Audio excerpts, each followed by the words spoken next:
Salut à tous, c'est BizBiz. Alors aujourd'hui, on se retrouve en compagnie de Robinho et on va revenir sur la vidéo de la semaine dernière sur le Ballon d'Or. Donc je ne sais pas si vous vous souvenez, on avait fait un petit straw poll dans la description. On vous avait dit, on avait mis les 30 joueurs qui pouvaient prétendre remporter ce Ballon d'Or là. On vous avait dit de voter. Vous pouvez mettre le nombre de votes que vous vouliez, soit un vote, soit vous pouvez voter pour les 30 personnes.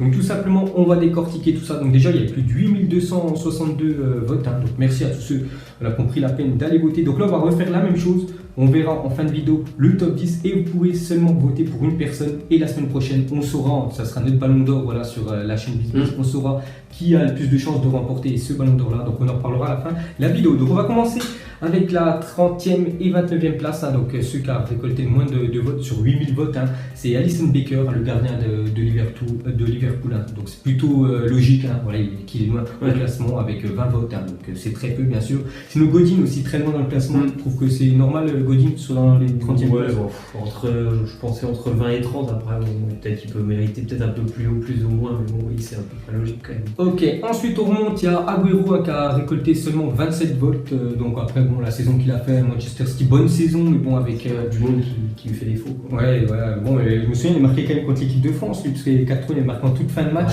Mais bon, voilà, Agüero, il pouvait pas prétendre quand même remporter ce Ballon d'Or. Ensuite, Mandzukic aussi, qui sera pas dans le top 10 quand même du Ballon d'Or, 28 votes. Il a marqué quand même en finale de Coupe du Monde pour l'équipe de France, c'est très bien. Sinon, Oblak Firmino, donc Oblak, il est classé 26e, Firmino 25. Tu penses que c'est logique aussi? C'est logique, sincèrement, c'est un très bon gardien. On le sait, les gardiens en général, c'est très loin dans le classement, parce que d'ailleurs, il y en a qui seront meilleurs que lui dans ce classement. Et pour Firmino, c'est pas non plus la star de Liverpool, ça n'a pas été la star du Brésil. Bon, c'est déjà bien d'être dans les 30, je pense, pour lui, donc c'est normal, je trouve. Ok, on remonte à Benzema qui est 24e, Gareth Bale 23e, à 2 joueurs quand même du Real Madrid, 2 buteurs quand même en finale de la Ligue des Champions. Benzema, une grosse boulette de Karius, et Gareth Bale aussi une grosse boulette, parce que la frappe quasiment du rond central.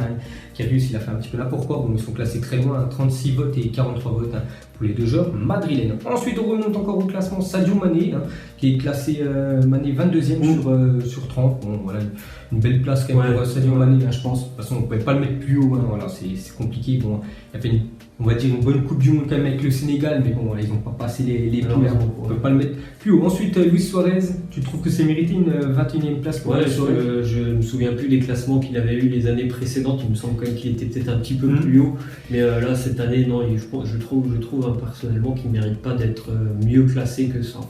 Ok, ensuite on remonte encore, donc là on commence toujours, on passe de 2 en 2, et après quand on arrivera dans le top 10, on fera genre par genre, tout ça. Donc Cavani qui est classé 20e à Cavani, et Rakitic, donc Cavani, 58 votes, donc 0,7%, c'est quand même très bas pour Edinson Cavani, peut-être c'est sa saison PSG, c'est pour ça que les gens n'ont pas trop voulu voter, bien sûr pour lui, et Rakitic pour le milieu barcelonais, il est quand même allé en finale de Coupe du Monde, Rakitic qui a fait quand même une très belle Coupe du Monde avec son coéquipier, bien sûr Modric, mais c'est quand même très loin dans ce Ballon d'Or. Ensuite, ça sera Isco qui est classé 18e, mais Harry Kane 17e. Qu'est-ce que t'en penses, toi? Ouais, c'est surpris pour Harry Kane. Je me souviens plus combien je l'avais placé la semaine dernière, mais il me semble que j'avais pas mis quand même aussi bas, parce que je trouve qu'il a fait une saison vraiment exceptionnelle l'année dernière avec Tottenham. Je crois qu'il est le meilleur réalisateur de première ligue. Il a aussi battu les records, il me semble. Je trouve que voilà, il méritait peut-être un peu plus haut, vers 11, 12, 13, quelque chose comme ça. Il est classé 17. 17, moi je suis assez surpris. Donc voilà, je suis un peu du même avis que toi. J'aurais bien peut-être un peu plus proche quand même de ce top 10, Harry Kane, parce que 17e, mais bon, après c'est vous qui avez voté. Ensuite, on remonte encore avec Marcelo 16e et Hugo Lloris 15e. Donc Marcelo, qui est pour moi le meilleur défenseur gauche de la planète, c'est totalement mérité, mais bon, on regarde toujours plus les attaquants qui seront toujours mieux classés quand même que les défenseurs. Bon, après Marcelo, c'est très bien, j'en suis sûr pour lui, 16e, je serai content. De toute façon, je pense pas qu'il pouvait prétendre quand même être dans le top 10. Et Hugo Lloris pour un gardien, c'est très bien. Je sais pas s'il y a un autre gardien qui est ici, devant lui, s'il y en a un autre qu'on parlera un petit peu après. Donc Hugo Lloris, il a gagné la Coupe du Monde, c'est très bien. Belle saison avec Tottenham, donc Hugo Lloris 15e. Ensuite, ce sera notre gardien, voilà, parce que je vais voir.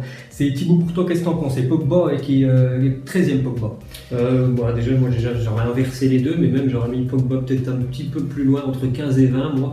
Et après, Courtois, oui, c'était notamment grâce à sa Coupe du Monde où il a été élu meilleur gardien. C'est normal je trouve, c'est normal qu'il soit devant Hugo Lloris. Et je trouve que c'est vraiment une place raisonnable pour lui, quand même, pour un gardien. Après, Pogba, moi, je trouve qu'il méritait peut-être entre 15 et 20.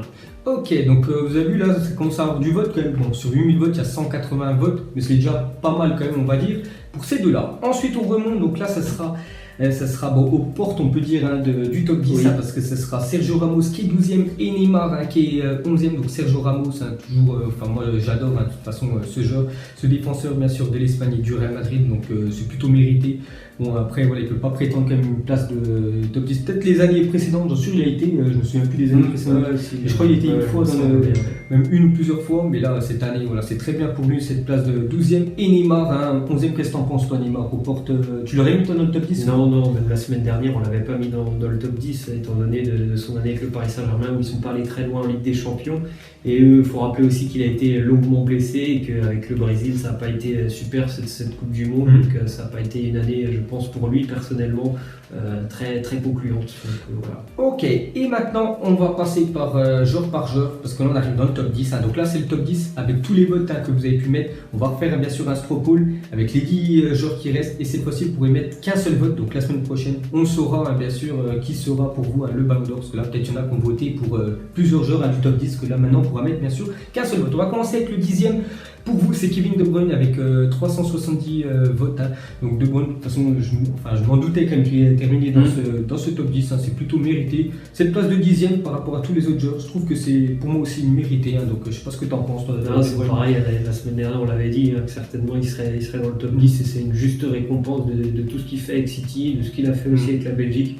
Une saison vraiment pleine pour lui. Donc voilà, 10e pour vous bien sûr, De Bruyne. Ensuite, 9e, ça sera Eden Hazard. Donc Eden Hazard, j'aurais peut-être mis un petit peu plus haut, une ou deux places plus haut. Bon après, vous l'avez préféré mettre là avec 5% des voix, 477 votes pour Eden Hazard, qui a été, non, je crois pas, non, il n'a pas été élu meilleur joueur de la Coupe du Monde, c'était le deuxième ou le troisième, je ne me souviens plus.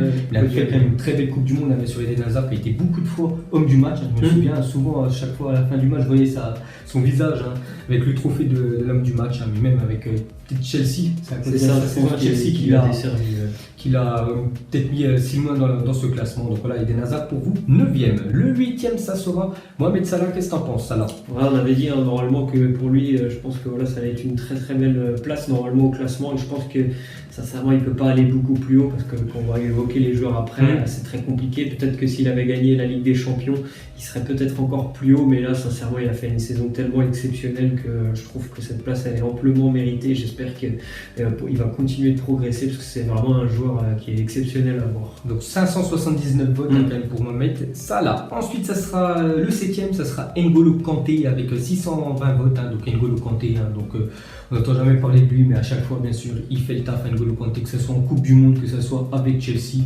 Donc après, c'est peut-être un milieu défensif. On regarde moins les milieux, peut-être les milieux défensifs, le secteur défensif que l'attaque. Donc c'est pour ça qu'il est classé, vous l'avez classé 7e, et je trouve que c'est très bien. Pour N'Golo. Ensuite, non, ce ne sera pas là, ce sera l'autre sens, ce sera Lionel Messi. Donc Lionel Messi, vous l'avez classé 6e pour son année précédente. Donc chaque fois, il était quand même sur le podium. C'est-à-dire qu'il sortirait quand même du podium cette année, Lionel Messi. Vous avez préféré mettre des autres joueurs. Qu'est-ce que tu en penses, toi, Lionel Messi? On l'avait évoqué. Je pense que cette année, il va être très très loin au niveau du classement. Malgré il a marqué beaucoup, même l'année dernière, mais pas forcément lors des moments importants du Barça et ceux de l'Argentine, même s'il les a qualifiés. En Coupe du Monde, c'était plutôt compliqué.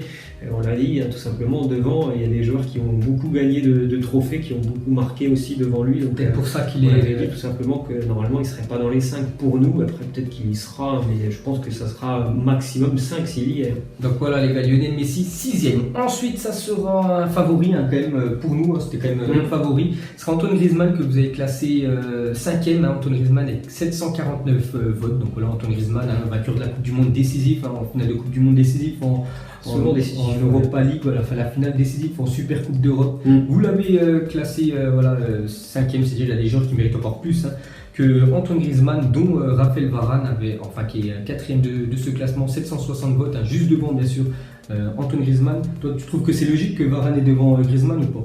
Moi déjà, on l'avait dit la semaine dernière, notre favori c'était Antoine Griezmann, donc déjà moi, je suis assez surpris de le voir cinquième. Après, Raphaël Varane, on en avait parlé, et pour moi il mérite amplement sa place déjà de meilleur défenseur de cette liste, et une place dans les 5.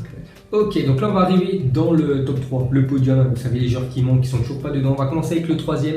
Normalement, pour vous, ça serait Cristiano Ronaldo avec 769 votes. Cristiano Ronaldo, l'année dernière, vainqueur du Ballon d'Or, je crois, il y a 2 ans aussi. Il a remporté 2 fois consécutifs. Donc ça va être quand même encore un grand favori, bien sûr, Cristiano Ronaldo. Après cette année, je pense qu'il l'aura pas. Après, c'est mon point de vue. Donc voilà, Ronaldo, troisième. Ensuite, ce sera les 2 premiers. On va commencer avec le deuxième. Pour vous, ce sera Luka Modric.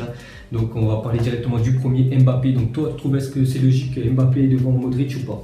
Devant Modric, non, parce que moi personnellement, je pense que Mbappé, j'ai l'intime conviction qu'il aura un ballon d'or un jour. Et je pense que sincèrement, à l'heure d'aujourd'hui, celui qui a surtout pour moi porté l'équipe de France, c'est plutôt Antoine Griezmann. Et depuis des années, ce serait une récompense de son travail. Alors qu'Mbappé, moi je suis persuadé que peut-être même déjà l'année prochaine, il l'aura. Mais je ne serais même pas surpris qu'il l'ait cette année. Mais pour moi, non, j'aurais pas mis Mbappé en première place. Et s'il y avait Mbappé Modric entre les deux, moi j'aurais plutôt mis Modric. Donc voilà, c'est bien sûr les abonnés qui ont voté, bien sûr, ils ont pu mettre plusieurs votes. On va dire que maintenant les gars, on va faire la même chose, un straw poll. On va mettre les 10 noms, donc Mbappé qui est arrivé premier, Modric, Ronaldo, Varane, Griezmann, Messi, Kanté, Salah, Hazard et Kevin De Bruyne. On va mettre les 10 et vous pourrez mettre qu'un seul vote parmi ces 10 là. Et on verra la semaine prochaine, on fera la même chose, on fera le débrief de ce straw poll et on verra, on fera du 10e, 9e, 8e. Peut-être qu'il y aura des changements, ça se peut sûrement qu'il y aura des changements, peut-être des joueurs comme Mbappé qui termineront peut-être 3e, peut-être Modric il repassera premier, peut-être Griezmann qui va prendre un peu de place parce que je le trouve un peu loin. Après c'est vous qui allez voter, donc allez jeter un petit coup d'œil dans la description, mettez votre petit vote et la semaine prochaine on fera le même genre de vidéo et on fera le débrief bien sûr de ce ballon d'or là qui sera je crois la semaine prochaine à quasiment à moins d'un mois. Parce que je pense que ce sera le 3 décembre, la semaine prochaine on sera quasiment un petit peu plus d'un mois. Fin octobre, on sera un mois on va dire et quelques jours du Ballon d'Or qui sera vraiment décerné officiellement. Donc voilà les gars, à la fin de cette vidéo, si ça vous a plu, un petit like et nous on se retrouve demain pour le zappimage et pour la vidéo prono sur la Coupe d'Europe. Ciao ciao. Donc on l'a maquillé avec des mensonges. Et son âme est moche, plus qu'à la maquiller avec des mensonges. Je sais pas ce qui se passe dans ma tête. Parfois, je voudrais sauver la terre. Parfois, je voudrais la voir brûler. Ça va pas trop, je roule un terre. Trop de haine pour 9 mètres carrés. Tristesse, faut pas.